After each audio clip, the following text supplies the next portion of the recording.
Bonjour à tous et soyez les bienvenus dans cette toute nouvelle pause garage. Aujourd'hui, nous allons prendre le volant de la nouvelle citadine de la marque de Hiroshima, la Mazda 2 hybride.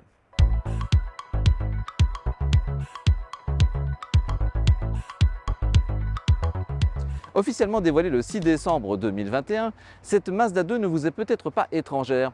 Et c'est normal, car il s'agit en fait de la Toyota Yaris de la dernière génération à peine rebadgée. Ce n'est pas la première fois qu'un tel tour de passe-passe se produit tant pour le constructeur de Aichi, dont la Yaris 2 avait reçu le logo Daihatsu, que pour celui de Hiroshima où la 121 n'était autre qu'une Ford Fiesta. Les raisons sont d'ordre principalement économique, le développement d'un nouveau modèle, qui plus est à faible marge, se révélant extrêmement coûteux. Notre Mazda 2 vise plutôt la réduction de la moyenne des émissions de CO2 du constructeur en Europe, afin d'éviter les très lourdes amendes écologiques décidées par les instances européennes. Car oui, la nouvelle venue est disponible uniquement en version hybride donnée pour 87 grammes de CO2 au kilomètre seulement. Si vous souhaitez une variante 100% thermique, eh bien sachez que la Mazda 2 100% pure maison reste produite en parallèle à côté de celle-ci. Elle est disponible avec un 1500 essence de 75 ou 90 chevaux selon la version. Mais revenons-en à notre modèle du jour. La plateforme est bien évidemment celle de la Yaris et il s'agit de l'excellente GAB que nous avions pu essayer à bord des Yaris Gazoo Racing mais également sur la Yaris Cross. Tant Fabien que moi-même avons été séduits par ce châssis qui, par sa grande rigidité, permettait de procurer une excellente isolation tant phonique que vibratoire à ses occupants. Comme je vous l'ai dit, cette Mazda 2 n'est disponible qu'avec la motorisation hybride et sous le capot, on retrouve donc un moteur thermique à essence et un moteur électrique. Le premier est un tricylindre atmosphérique tout en alu de 1490 cm3 avec double abracam en tête et 12 soupapes. Dépourvu de turbocompresseur et d'injection directe, il se passe de filtre à particules, ce qui n'est pas un inconvénient quand on sait qu'il fonctionne selon le cycle d'Atkinson permettant de réduire naturellement ses émissions de gaz polluants. En contrepartie d'une puissance limitée à 92 chevaux et 120 Nm, il s'autorise un excellent rendement pour un moteur thermique s'entend de 41%.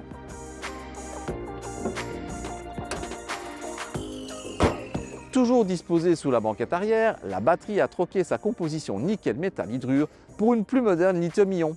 Cette architecture permet de jouir d'une bien meilleure densité énergétique. La batterie devient alors plus compacte et réduit sa masse à 25 kg au lieu de 37.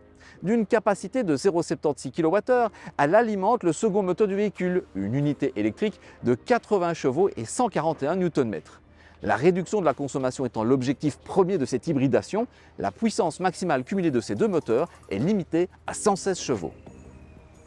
Pour accoupler ces deux moteurs et transmettre la puissance au seul roue avant, notre Mazda 2 s'en remet au système de train planétaire, ADN Toyota oblige. Il est commercialement désigné sous l'appellation ICVT. Techniquement erroné puisqu'il ne s'agit pas d'une transmission à variation continue traditionnelle, conventionnelle, il fait surtout référence à la sensation de douceur qu'il procure. Disponible à partir de 23 290 €, la Mazda 2 se paye le luxe d'être un peu moins chère que la Yaris de base, identiquement équipée, c'est-à-dire avec la climatisation automatique, le régulateur de vitesse auto-adaptatif, le système multimédia avec écran de 7 pouces, Android Auto, Apple CarPlay, sans oublier toute la panoplie des aides à la conduite moderne. La différence peut même atteindre les 1 500 € pour les versions les plus huppées. La garantie par contre est un peu plus chiche, avec une couverture de 3 ans limitée à 100 000 km contre 5 ans et 200 000 km pour l'original. Cependant, elle est extensible moyennant finance jusque 5 voire 8 ans et 160 000 km.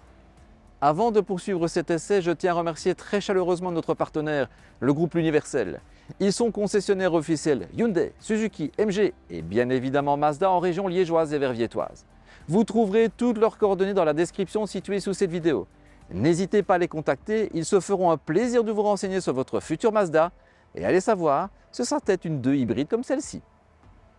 La Mazda n'a pas été testée au jeu des crash tests de l'Institut Euro NCAP. Ce qui est logique, son clone technique la Yaris s'y étant déjà prêté en 2020.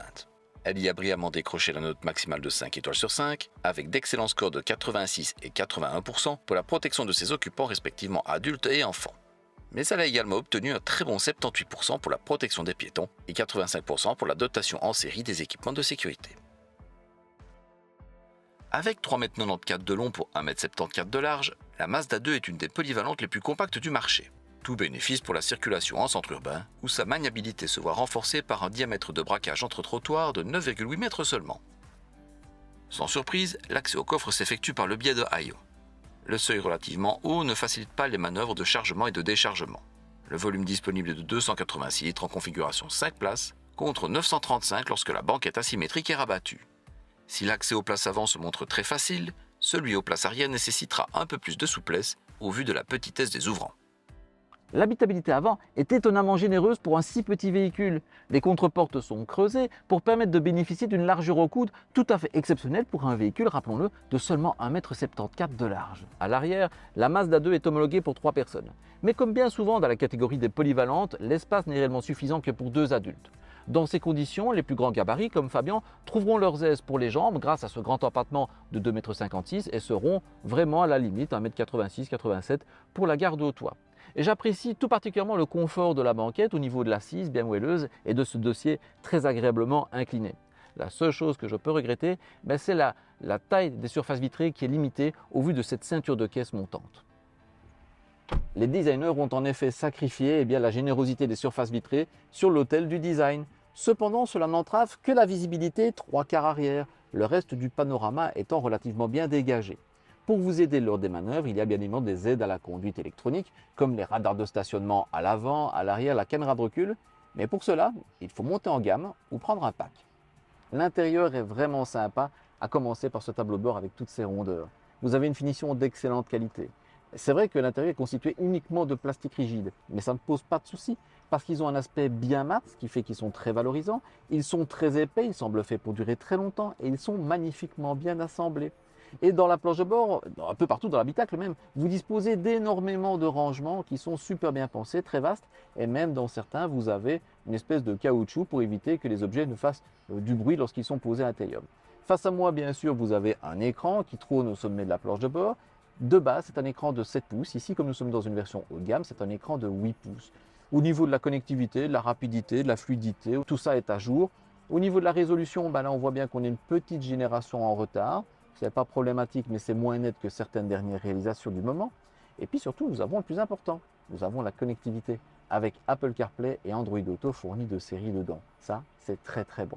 Façon conducteur, on pense se retrouver face à un traditionnel compteur à aiguille façon Alfa Romeo 156. Eh bien, il n'en est rien. Il s'agit uniquement de 3 écrans digitaux. Et franchement, en termes de look, en termes de sympa, je trouve ça super réussi. Franchement, ça pourrait convaincre les vieux dinosaures comme moi. Les sièges présentent un épais rembourrage dont le compromis se trouve à mi-chemin entre ce que peuvent proposer les Français et les Allemands. C'est vraiment très très bon. On est très bien soutenu dans le bas du dos, on a d'excellents maintiens latéraux avec ces bourrelets qui ne sont pourtant pas si encombrants que ça. On a une position de conduite qui est 21 mm plus basse que la précédente génération de Yaris. Mais bon, la position de conduite, elle est vraiment excellente. C'est une position de conduite qui incite vraiment à la conduite, avec un volant que vous pouvez mettre très proche de vous, même régler la hauteur. Et ce qui est agréable, c'est que vous n'aurez pas, malgré le fait que vous soyez plus bas, besoin de lever le nez pour regarder la route. Vous avez un tableau de bord qui plonge assez bas et qui libère vraiment la vue vers l'extérieur. Donc ça donne envie d'aller rouler un petit peu. Et c'est ce que je vous propose d'aller faire maintenant.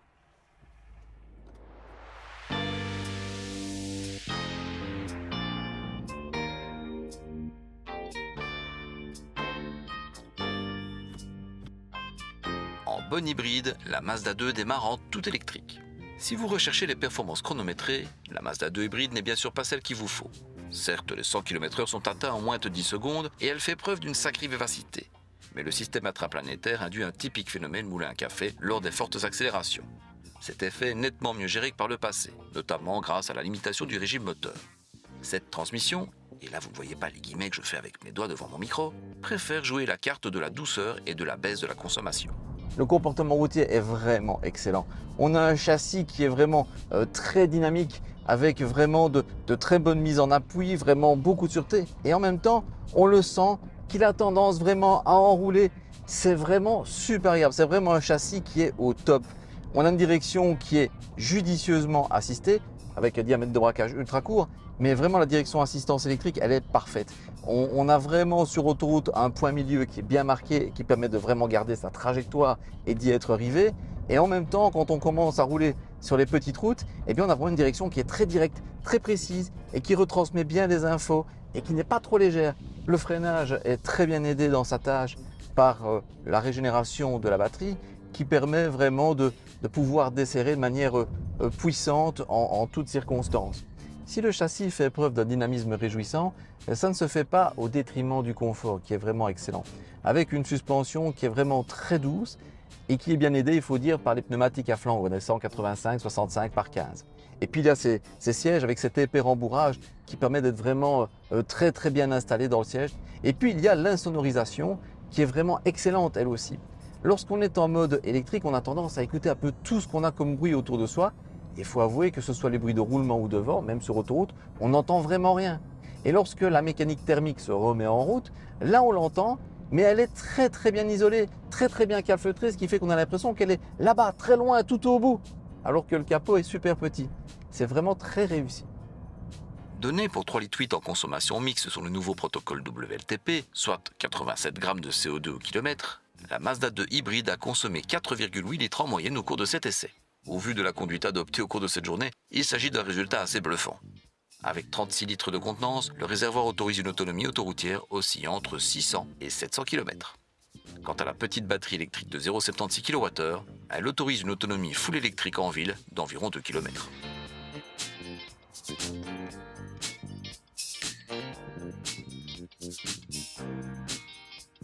En reprenant à son compte la dernière génération de Toyota Yaris hybride, Mazda se dote pour un coût dérisoire d'une nouvelle petite polyvalente qui s'avère particulièrement qualitative et qui limite son impact en termes d'émissions de CO2 en Europe. Si l'opération se révèle intéressante pour le constructeur de Hiroshima, elle l'est tout autant pour l'acheteur potentiel de cette polyvalente bénéficiant de la meilleure et de la plus éprouvée des hybridations dans cette gamme pour un tarif très légèrement plus intéressant. J'espère que cette vidéo vous a plu et si c'est le cas, bien n'hésitez pas à rajouter un petit pouce bleu en dessous de celle-ci.